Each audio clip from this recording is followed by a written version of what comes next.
Okay, so hopefully you've tried all the questions on the review and you've checked your answers on my Google Doc that I left you for checking the answers. I'm going to work them out for you in case that helps you understand why I got the answers I got. And if you have any questions, you're going to need to email me or leave a message in Google Classroom and let me know what your questions are so we can talk about them Friday or Wednesday before the test. Okay, off we go. Got my pen ready.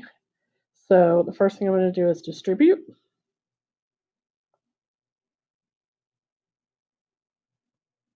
I'm going to add 8 to both sides. Negative 14 plus 8 is negative 6. I'm going to divide both sides by negative 2.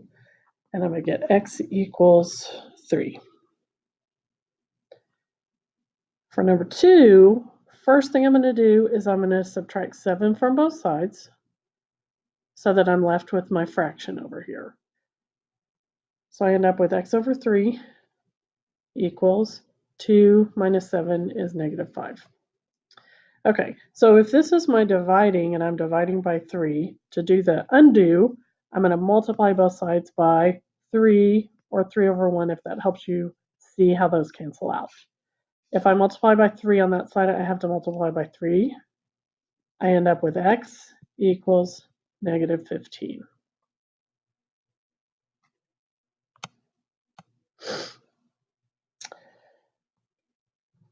For number 3, since this whole thing is a fraction, to make it not a fraction, I'm going to multiply by 6 over 1.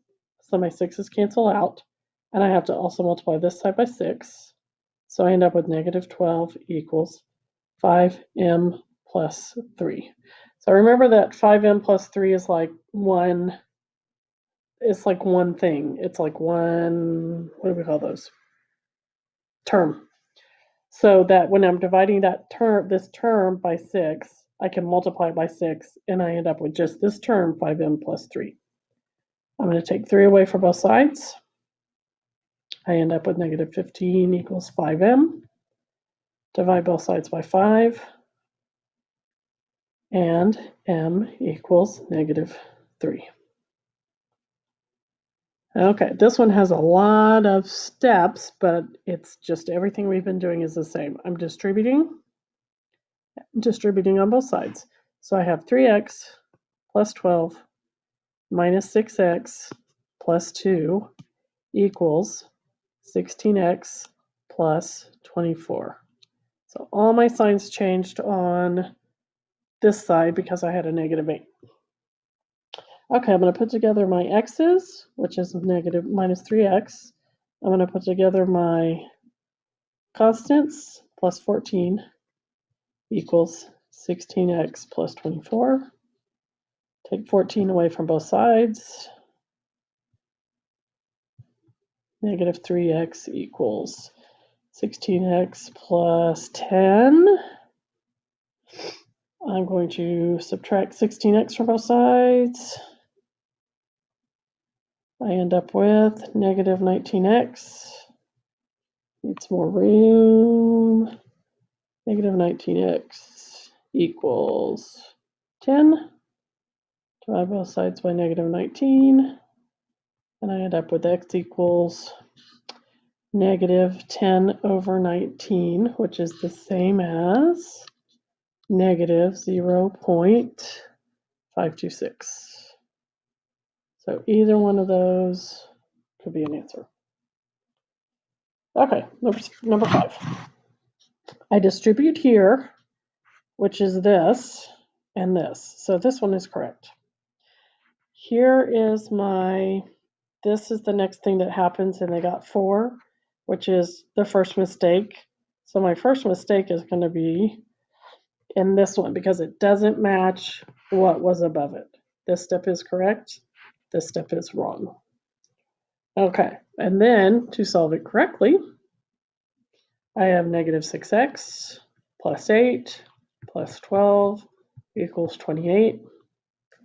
I have negative 6x plus 20 equals 28. That's what it should have been in that wrong step. Take 20 away from both sides. End up with negative 6x equals 8. Divide by negative 6. And I end up with x equals negative 8 over 6, negative 4 over 3, negative 1 1/3.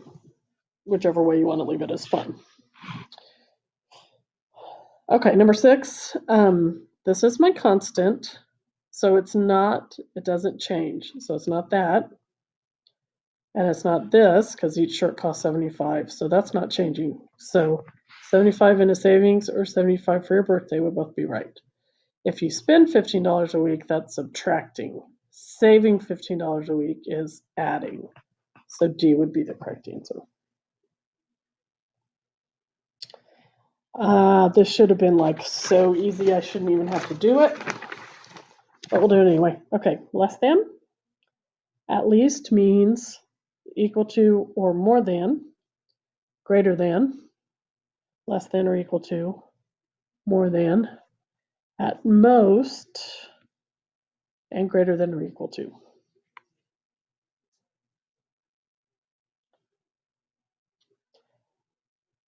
Okay, Miguel has 25 cards. He buys packs of 6. He wants at least 175. So this has to be more than 175 or equal to 175. So it's got to be A. That's the 25 cards he already has plus 6 times however many packets he buys. And that's got to be more than or equal to 175. So A would be the right answer. Okay, number 9. X plus 7 equals, I'm distributing my negative, so I have 3 minus 2x plus 1 minus x. X plus 7 equals, I'm going to combine my terms, my 3 and my 1 and my negative 2x and my negative x. So I have 3 plus 1 is 4 minus 3x. I'm going to add 3x to both sides.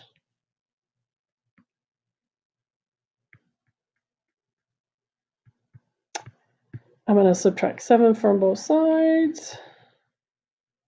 So I end up with 4x equals negative 3. I divide by 4, and this answer keeps coming up. It's an interesting thing. Oh, I think I did this one wrong.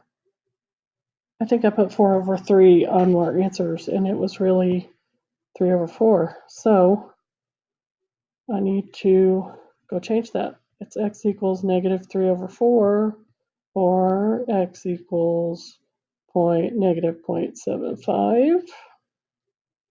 I'm going to have to make a little note on my sheet to fix that. Fix that. All right, carrying on. Okay, number 10 is one we haven't really seen before. So it's telling you right here that negative 3 is y, because remember this is going to be x and y. That's our ordered pair. So that means that I can put negative 3 in for y, and then I can find what x is. I can solve for x. So the first thing I'm going to do is I'm going to write 4x minus 3 times negative 3, because I'm putting negative 3 in for my y. And that is greater than 21. So I have 4x plus 9 greater than 21. I take 9 away from both sides. 4x greater than 12. Divide by 4. X is greater than 3. And this is where you don't pick B, because B is equal to 3. And your answer can't be equal to 3. It has to be greater than 3. Therefore, A is the correct answer. So there's 2 things you have to do. You have to know to substitute in negative 3 for y. You have to know how to solve for x. And then you have to remember that because it's greater than, it has to be A, and B is not the right answer. Alrighty. So number 11. I'm distributing my negative. So I have 6x minus 17 greater than or equal to 5 minus 2 minus 4x. I'm going to add 4x to both sides. 10x minus 17 greater than or equal to, that doesn't look like 17. 5 minus 2 is 3. I'm going to add 17 to both sides. 10x greater than or equal to 20. Divide both sides by 10. I have x greater than or equal to 2, which would be C. Okay, for number 12, you need to put all these values for x into the equation and see which ones are true. Because if I put in 3 times negative 5 plus 17, that's negative 15 plus 17, which is equal to 2, not greater than 2. So this one is not an answer choice. Okay, and then I put in 3 times negative 2 plus 17 greater than 2. So that's going to be negative 6 plus 17. That's going to be way greater than 2. So this one is a good answer choice. My positive number, 3 times 3 plus 17, is going to be a really big number. So that also is good. And negative 7, 3 times negative 7 plus 17 is going to not be greater than 2 because that's minus 21 plus 17. It's going to be a negative number. So it's not that one. So it's going to be 2 and 3, which is 6, which is C.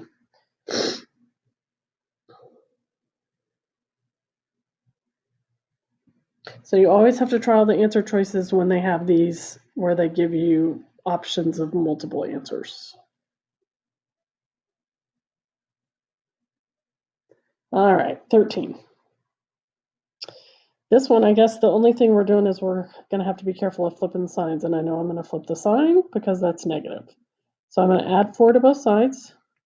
And I'm going to write over here, negative 3x greater than or equal to 9.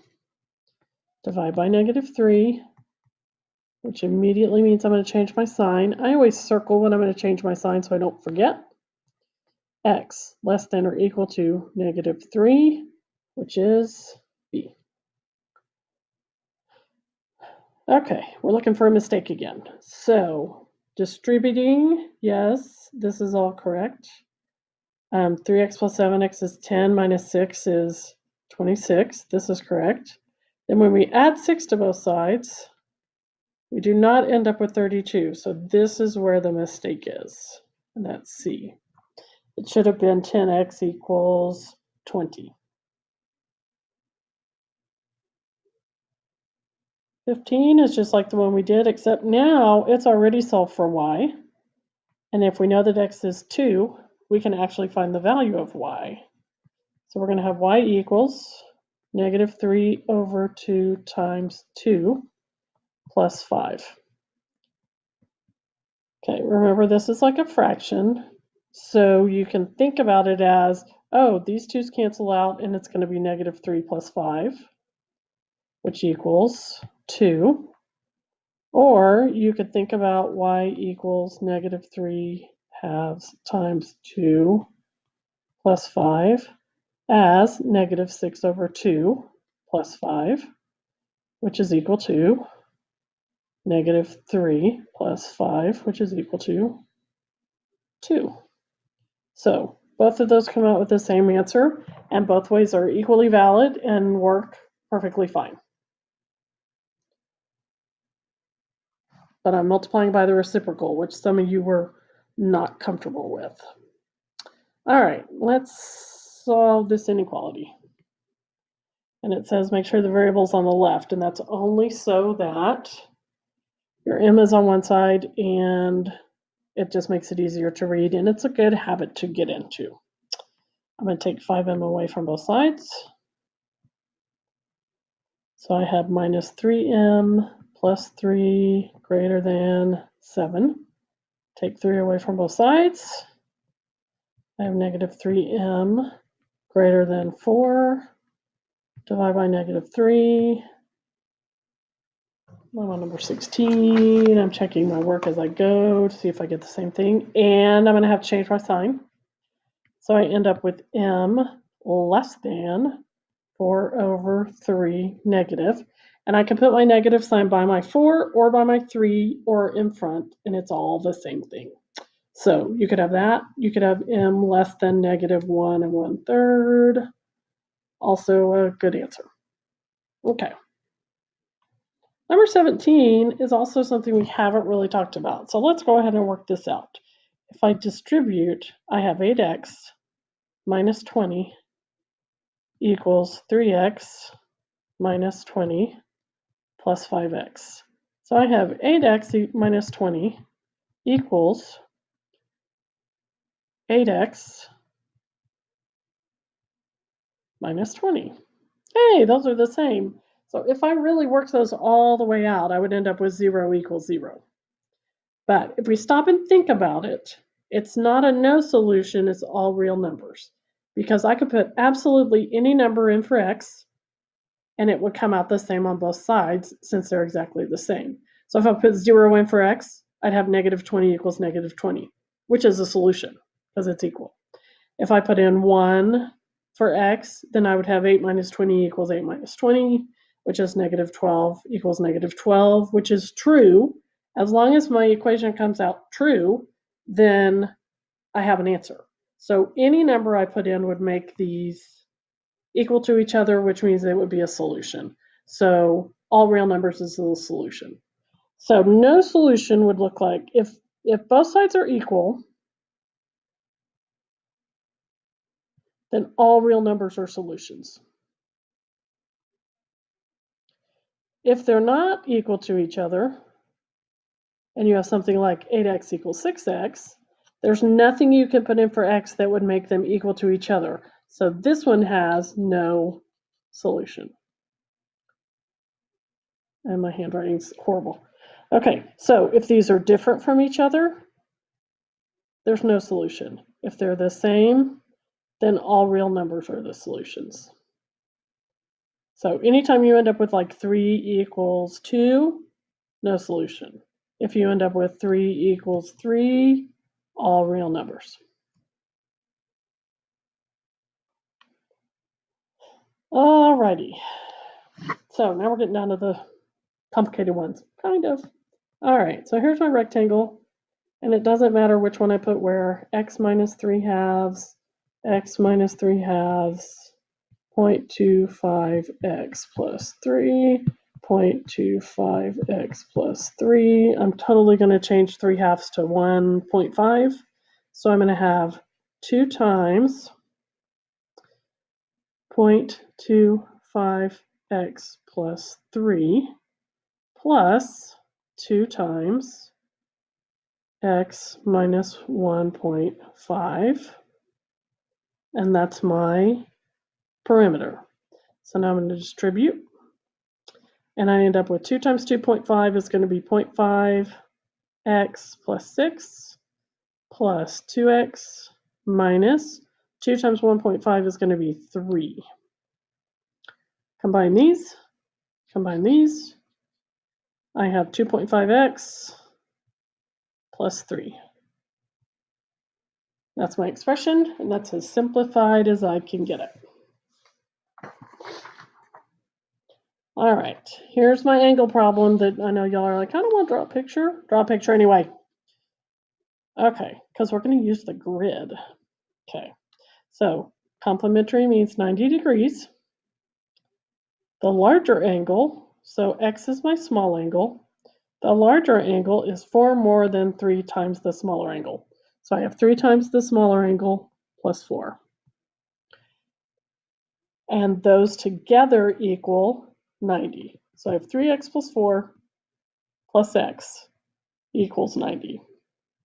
4x plus 4 equals 90. Take 4 away from both sides.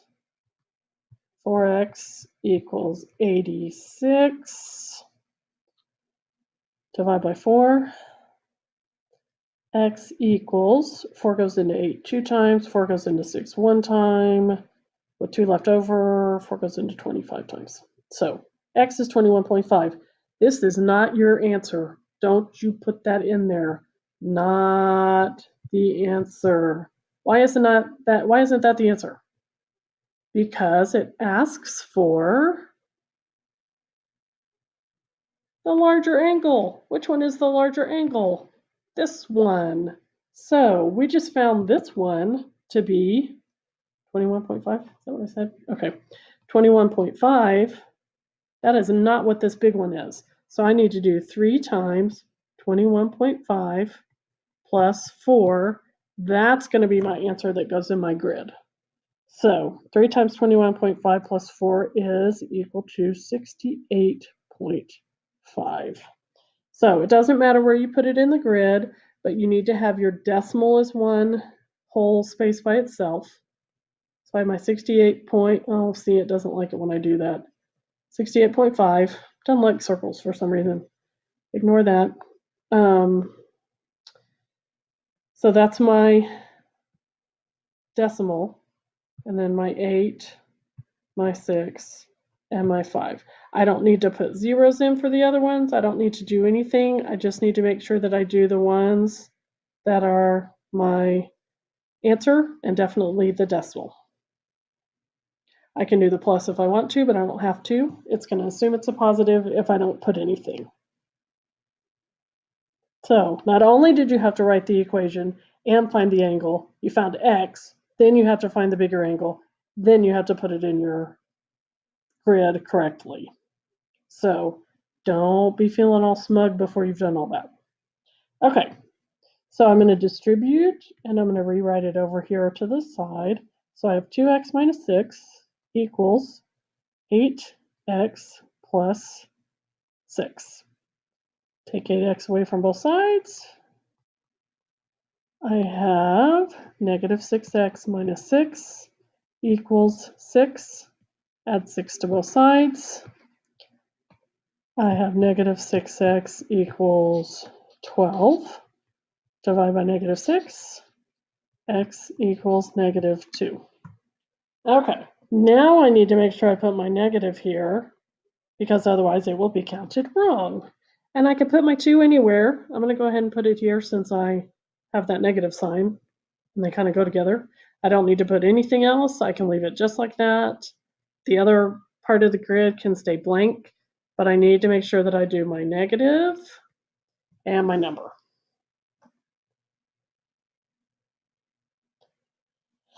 Alrighty, so here's where we get into what we haven't talked about a lot, but I expect y'all to do this. We're looking for y equals, so I want y to be by itself, which means I need my x to move over to the other side. So I'm going to subtract 2x from both sides. And I end up with negative 3y equals negative 2x plus 9. I divide by negative 3. I end up with y equals, so I have a negative and a negative, which ends up being positive. So I have positive 2/3 x minus 3, because I have 9 divided by negative 3. So my answer is going to be B.